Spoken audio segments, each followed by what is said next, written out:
17 formally seconded. Formally seconded. Is motion 17 formally seconded? Formally seconded. We move on now to motion 18 to be proposed by the Jack Clark branch, Dublin North East. Have we a proposer from the... you're a member of the Jack Clark branch? Okay, thank you. Michael? Yeah. Formally seconded? Formally seconded? Formally seconded. We move on now to motion 19 to be proposed by the Sean O'Casey branch, Dublin Central.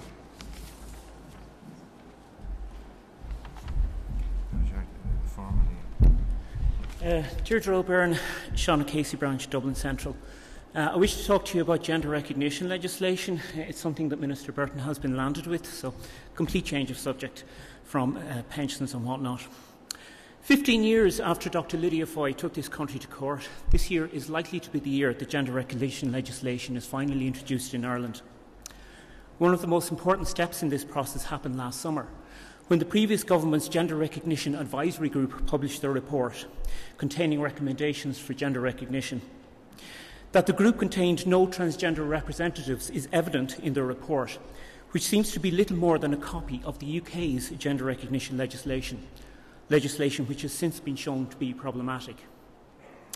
One of the proposals for gender recognition is that transgender people should be diagnosed with a mental condition that the medical profession doesn't really believe in anymore. Indeed, being diagnosed with this mental condition is current practice in Ireland for transgender people who wish to have their gender recognised on their passport. If I may be so bold, hands up everyone who was forced by their government to be diagnosed with an outdated mental condition before they were granted a passport. But that's not the worst of it. The worst of it is that transgender people will not be allowed to be in either a marriage or a civil partnership at the time their gender is recognised. When a transgender parent transitions from their birth gender to their true gender, it does not always mean the breakup of the family or the end of the relationship. Indeed, some families and relationships are strengthened by it. Such families are either going to have to suffer through watching their transgender loved one having their human rights curtailed, or they are going to have to collude in the illegal breakup of the family so that the transgender person can divorce and then get their gender recognised. In either case, the people who will suffer the most will be the children.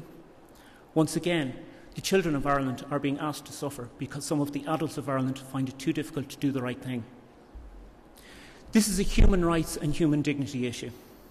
In recessionary times, it is more important than ever to uphold human rights and human dignity. It costs us nothing to do so, and it costs us dearly to not do so. Ireland has a golden opportunity to be a shining light of human dignity in the world on this issue. Let's not pass up the opportunity. I move the motion.